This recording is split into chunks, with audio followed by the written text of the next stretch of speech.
En el principio, el trueno no era solo poder, también fue tentación. Antes de los templos, antes de los cantos y antes de los héroes, hubo un susurro entre las nubes. No era el rugido del universo naciente, ni el grito del caos primitivo. Era el deseo. Ese deseo tomó forma de trueno, y el trueno se llamó Zeus. Nacido no para amar, sino para conquistar corazones y destinos, Zeus aprendió que el cielo no se gobierna solo con rayos, se necesita seducción, astucia y la fragilidad de una promesa. Cada uno de sus romances fue un pacto con el fuego, una chispa que encendió mitos, guerras, héroes y tragedias. Diosas, mortales, ninfas y bestias, todas testigos del amor que no conocía límites, ni fidelidad, ni paz. El Olimpo fue su cama, la tierra su teatro, y el deseo, su legado inmortal. Y así comienza esta historia, no de un Dios justo, ni de un rey sabio, sino de un amante divino cuyo corazón fue más volcánico que celestial. Antes de ser rey, antes de ser amante, Zeus fue una chispa. Una chispa oculta, gestada en secreto, mientras el mundo aún temblaba bajo el peso de los titanes. Cronos, su padre, devoraba a sus hijos como quien mastica la eternidad, temeroso de la profecía que anunciaba su caída. Pero Rea, madre astuta y silenciosa, escondió al menor en el monte Ida, lo envolvió en lana celestial y lo entregó a las ninfas. Entre cabras divinas y cantos de lluvia, Zeus creció sin saber que su corazón no sería solo instrumento de poder, sino de fuego. Desde niño miró el cielo no como trono, sino como promesa. El trueno lo obedecía, pero él escuchaba otra voz, la del deseo que nace del vacío, del abandono, de la sed que provoca el secreto. Metis, la sabiduría encarnada, fue la primera que vio el relámpago en sus ojos. Gobernarás, sí, pero arderás más por lo que amas que por lo que mandas. Zeus escuchó, pero no temió. Porque incluso antes de liberar a sus hermanos del vientre del titán, ya soñaba con ojos, caricias, pieles divinas y mortales que lo harían olvidar su corona. Su ascenso no fue solo acto de guerra. Fue ritual de seducción ante el universo. Cada relámpago que lanzó sobre Cronos, cada grito que rasgó los cielos, era también una promesa de placer futuro, una advertencia al Olimpo, el dios ha nacido, y no hay voluntad que lo contenga. Así comienza el viaje del trueno, no hacia el poder eterno, sino hacia pasiones inmortales. Zeus había conquistado cielos, liberado hermanos, y fundado el Olimpo. Pero faltaba ella. Era diosa del matrimonio, la realeza y la venganza, y su hermana. Su belleza no era solo celestial, era desafiante. Donde otras caían ante los encantos del dios, ella resistía. No por falta de deseo, sino por orgullo. Y eso, para Zeus, era irresistible. Durante siglos la cortejó disfrazado de amante fiel, de pájaro herido, incluso de trueno noble. Finalmente, la seducción triunfó. Pero ella no fue una conquista, fue un pacto explosivo. ¿Quieres gobernar a mi lado?, preguntó ella. Quiero arder contigo, respondió él. La boda fue tan espectacular que las estrellas se detuvieron para mirar. El Olimpo estaba en calma, pero no en paz.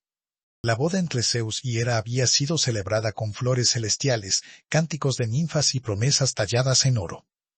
Sin embargo, tras el banquete divino, algo ardía más allá del vino, una tensión que ni el trueno podía contener. Zeus la observaba desde su trono de nubes, con la arrogancia del rey y la ternura del amante. Hera caminaba hacia él, con el porte de una reina y el hielo de una mujer traicionada. ¿Acaso crees que soy otra estrella que puedes apagar después de haberla encendido? No, Hera. Tú eres la tormenta que no puedo gobernar. Él se acercó.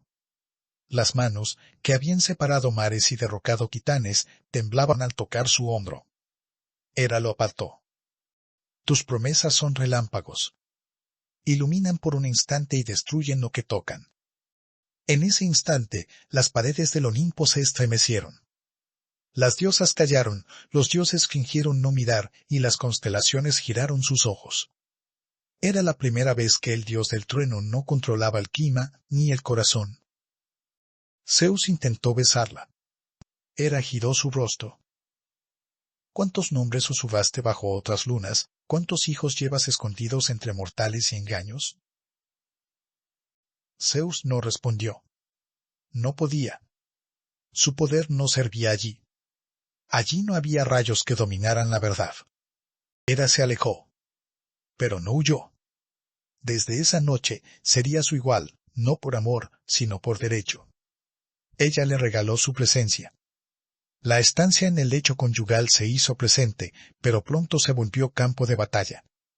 Pronto llegaron las infidelidades. Zeus deseaba más. Y más. Ninfas, mortales, titanes con voz dulce. Hera miraba, callaba, planeaba. Cada infidelidad era un relámpago oculto, cada hijo bastardo, una nueva herida. Pero Hera, reina de estrategias, no se doblegó. Castigó a las amantes, maldijo a los hijos, enfrentó a Zeus y hasta lo encadenó junto a Apolo y Atenea, en una rebelión silenciada por los ibios. El matrimonio fue tormenta. Pero ninguna tormenta como la que ocurre entre dos dioses que se aman con rabia y gobiernan con deseo. Hera no solo fue esposa. Fue espejo. Y tal vez la única capaz de apagar el trueno, aunque fuera por un instante. Ahora nos adentramos en un mundo donde Zeus se movía como pez en el agua con ninfas, mortales y la geografía del deseo. Este capítulo se sumerge en los romances que moldearon continentes, dieron origen a héroes y convirtieron el cuerpo del dios en geografía mitológica. Zeus no fue solo rey del Olimpo, fue cartógrafo del placer. Donde pisaba, nacía un mito. Donde amaba, surgía una guerra. Y donde mentía, el mundo temblaba. Hablemos de Europa, el rapto del continente. Convertido en toro blanco, Zeus cruzó mares para seducir a Europa, princesa fenicia. No hubo palabras, solo mirada divina y salto temerario. La llevó a Creta, la cubrió de seducción, y dejó en su vientre 3 hijos, y en su nombre, medio mundo. ¿Y qué decir de Sémele, el deseo que consume? La mortal que pidió ver su amante en forma verdadera. Zeus, en gesto de honestidad, se presentó como trueno. Sémele ardió, literalmente. De sus cenizas nació Dionisio, dios del vino y la locura. Io, la pasión vigilada. Sacerdotisa transformada en vaca por celos de Hera. Vagó eternamente vigilada por el monstruo Argos. Zeus liberó su deseo, pero nunca su libertad. Io se convirtió en río, frontera, lamento. El deseo de Zeus se transformó en geografía. Leda, el cisne y la paradoja. Zeus se convirtió en cisne. Se posó sobre Leda. La acarició con plumaje de Dios. De su unión nacieron Helena y los gemelos Castor y Pólux. Nunca se supo si fue amor, engaño o ambos. Pero lo que sí se supo es que de ese encuentro surgió una belleza que desató la guerra de Troya. Cada romance era una semilla, cada cuerpo una constelación nueva. Las ninfas suspiraban en los bosques. Las mortales ardían en leyendas. Y los mapas se dibujaban con los besos del dios. Zeus no solo tocó tierras, las bautizó con su deseo. Entramos en terreno de legado y conflicto, donde el deseo se convierte en historia y en caos. En este capítulo, exploramos cómo cada romance encendió guerras y dio forma a héroes que cruzaron siglos. Zeus no solo dejó marcas en cuerpos y geografías. De cada beso surgió un linaje, y de cada linaje, una tragedia o una hazaña. Empecemos con Dionisio, el hijo del trueno consumido. Sémele lo llevó en el vientre, pero murió abrazada por el deseo divino. Zeus lo escondió en su muslo, como quien protege una pasión que arde. Nació loco, encantador, errante. Dios del vino, del delirio, de la ruptura del orden. Hijo del amor y del peligro de amar. En cambio, Hércules era el bastardo redentor. Engendrado con Alcmena bajo engaño, Zeus se disfrazó de esposo ausente para poseerla. Hera, furiosa, lo condenó desde la cuna. Pero Hércules venció monstruos, concretó trabajos imposibles y finalmente se convirtió en Dios por mérito, no por herencia. No era hijo del trueno. Era la prueba de que hasta el trueno puede redimirse. También tenemos Perseo, el héroe silencioso. Zeus llegó en forma de lluvia dorada sobre Dánae, una metáfora de seducción líquida, imposible de contener. Perseo nació con un escudo y una misión: cortar cabezas, salvar reinas, desafiar lo imposible. No gritó su linaje. Pero cada monstruo que vencía parecía hablar del poder de su padre. Y ahora llegamos hasta Helena, la belleza que desató el mundo. Zeus se convirtió en cisne para tocar a Leda. De ese encuentro nació Helena. Su belleza, mitad divina, arrasó con reinos. Una mujer que, sin levantar espada, provocó la guerra más célebre de la mitología. Los hijos de Zeus no eran solo descendencia, eran extensiones de sus pasiones, ecos vivos del deseo que se negaba a morir. Héroes, dioses, conflictos. Todo surgió porque Zeus no pudo amar sin consecuencias. Miremos el deseo como castigo con el que Zeus debía lidiar. La tormenta que no se puede controlar, incluso si la lanza un dios. Entramos a la parte más cruda y reveladora de la saga, donde el deseo de Zeus ya no es conquista, sino castigo. Hablemos de Hera, la reina de los celos eternos. Hera, la esposa ignorada, se convirtió en juez y verdugo. No podía destruir a Zeus, pero sí a quienes él tocaba. Sémele, Io, Calisto, Lamia, cada nombre era una herida abierta. A algunas convirtió en bestias, a otras las desterró del recuerdo. Podríamos decir que Hera podría tener el siguiente pensamiento: si yo no puedo amarrar el trueno, que nadie lo abrace sin pagar el precio. En Metis, la sabiduría devorada, Zeus temió la profecía que decía: tu descendencia con Metis te superará. Y entonces la tragó. No por hambre, por miedo. Ella vivió en su cabeza, como idea latente, como castigo interno. Y de ese tormento nació Atenea, con lanza y juicio. No fue hija de deseo, fue hija de conflicto. Afrodita era el placer sin paz. Aunque no fue amante directa, Afrodita simbolizaba lo que Zeus no podía gobernar, la belleza que se entrega, pero nunca se domestica. Ella inspiró otros romances, otras guerras, otros dioses, y en su mirada, Zeus encontró el reflejo del deseo que ya no le pertenecía. Prometeo no fue amante ni hijo.